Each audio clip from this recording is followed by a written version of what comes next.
दोस्तों नमस्कार, कैसे आप सभी। मैं आपका फ्रेंड एडवोकेट विक्रम सिंह चौहान।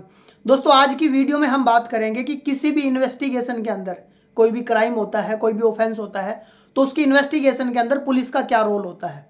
तो पुलिस इन्वेस्टिगेशन करती है, उसके पीछे मकसद क्या होता है, मैं आपको सारी चीज़ें पूरा आज डिटेल में बताऊंगा।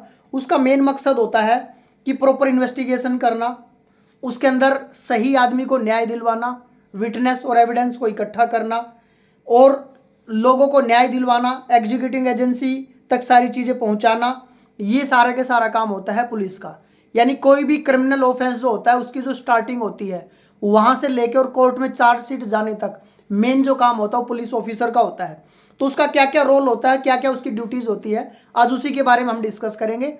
अगर आप पहली बार हमारे चैनल पे आए हैं तो प्लीज़ चैनल को लाइक, सब्सक्राइब और शेयर कीजिए। हम इसी प्रकार की लीगल अवेयरनेस से रिलेटेड वीडियो आप साथियों के लिए लेके आते हैं। तो हम चलते हैं आज की वीडियो के टॉपिक के ऊपर। तो सबसे पहले पुलिस की जो बेसिक ड्यूटीज़ होती है, इंफॉर्मेशन रिसीव करना। यानी कहीं पे भी अगर कोई क्राइम होता है, कोई ऑफेंस होता है, तो सबसे पहले कंप्लेंट आती है या कोई भी आपको टिप मिलती है या कोई एफआईआर आती है, तो पुलिस का काम होता है उसको दर्ज करना, को पुलिस स्टेशन में इंफॉर्मेशन दर्ज करना और उसकी कॉपी सामने वाले पर्सन को देना। उसके बाद उसकी ड्यूटी होती है फर्स्ट रेस्पॉन्स करना। यानी जहाँ भी क्राइम सीन है वहाँ पे जाना, विक्टिम को हेल्प करना, एविडेंस को कलेक्ट करना और विटनेसेस वगैरह जो भी हो उनकी डिटेल वहाँ से कलेक्ट करना, फोटोज़ वीडियोज़ वगैरह जो वहाँ पे चीज़ें मिलती वो सारी चीज़ें लेना।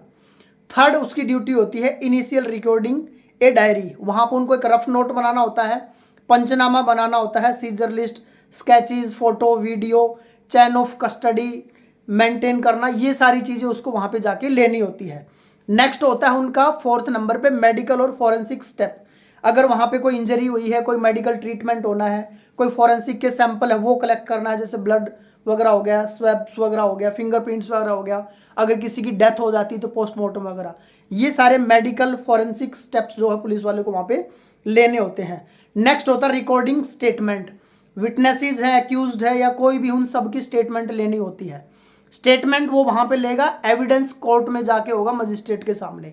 तो उसको सिर्फ विटनेसेस या बेसिक जो चीज़ें हैं वो इकट्ठी करके अपना एफआईआर के अंदर या जो भी वो इन्वेस्टिगेशन करता है उसके अंदर सारी डालनी होती है। अगर उसको लगता है कि कोई किसी पर्सन का अरेस्ट करना ज़रूरी है या उसको कस्टडी में लेना ज़रूरी है, वो डिपेंड करता है कि किस प्रकार का क्राइम या ऑफेंस हुआ है, तो उसमें वो भी कर सकता है। उसके बाद होता है डिटेल इन्वेस्टिगेशन। डिटेल इन्वेस्टिगेशन में क्या है कि जहाँ पे क्राइम सीन है वहाँ पे सीसीटीवी फुटेज लगी है तो वहाँ से कोई डिटेल निकालना, फॉरेंसिक रिपोर्ट्स को लेना, अगर कोई फाइनेंशियल क्राइम हुआ है तो बैंक रिकॉर्ड वगैरह लेना, एक्सपर्ट का ओपिनियन लेना, साइट को दोबारा से रिकंस्ट्रक्ट करना। कई बार आपने देखा होगा क्राइम सीन को दोबारा से रिकंस्ट्रक्ट किया जाता है कि किस तरीके से क्या चीज़ें होंगी, ये सारी चीज़ें तैयार करना, एक पूरी फाइल बनाना।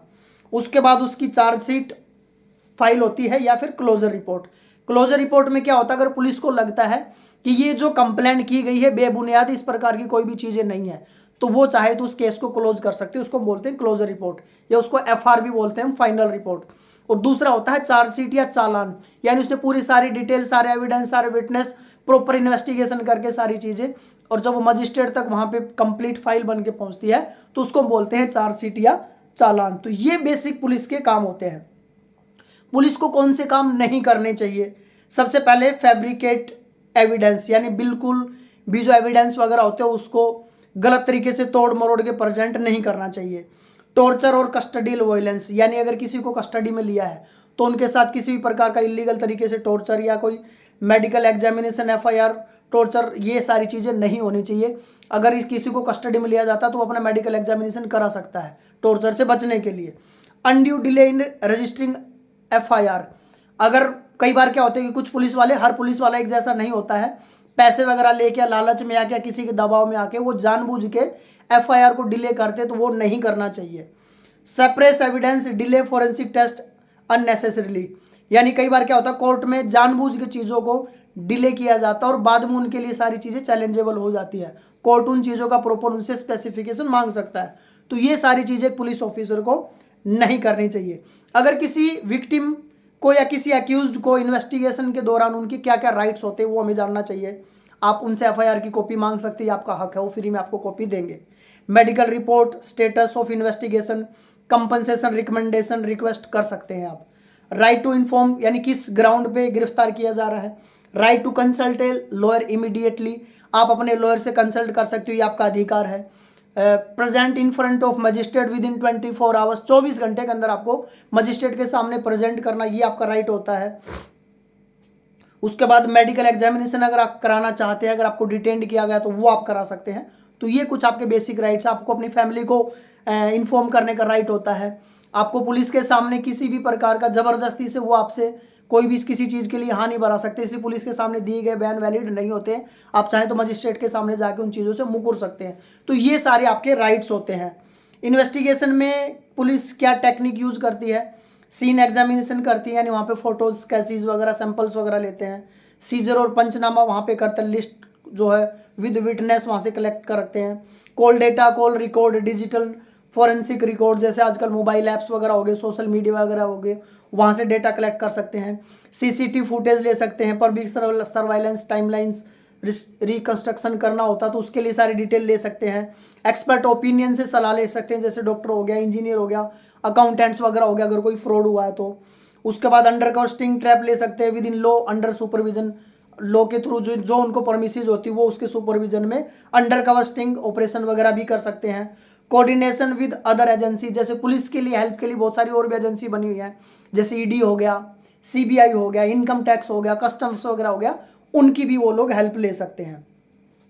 आप इन्वेस्टिगेशन में कैसे उनकी हेल्प कर सकते हैं? आप सबसे पहले अगर कोई क्राइम सीन है तो वहाँ पे किसी भी चीज़ को टच ना करें, यानी प्रिजर्व करें जितना भी इस क्राइम सीन है उसको। फुल नेम, पूरी detail, address, mobile number of witnesses, ये सारी डिटेल आप उनको प्रोवाइड कीजिए। प्रॉपर उनको आप डॉक्यूमेंट्स दीजिए, बिल दीजिए, मैसेज, फोटोज, ईमेल्स वगैरह आपके पास कोई एविडेंस है वो आप पुलिस को दीजिए। उनके साथ कोऑपरेट कीजिए, लेकिन ब्लैंक पेपर पे कभी भी साइन मत कीजिए।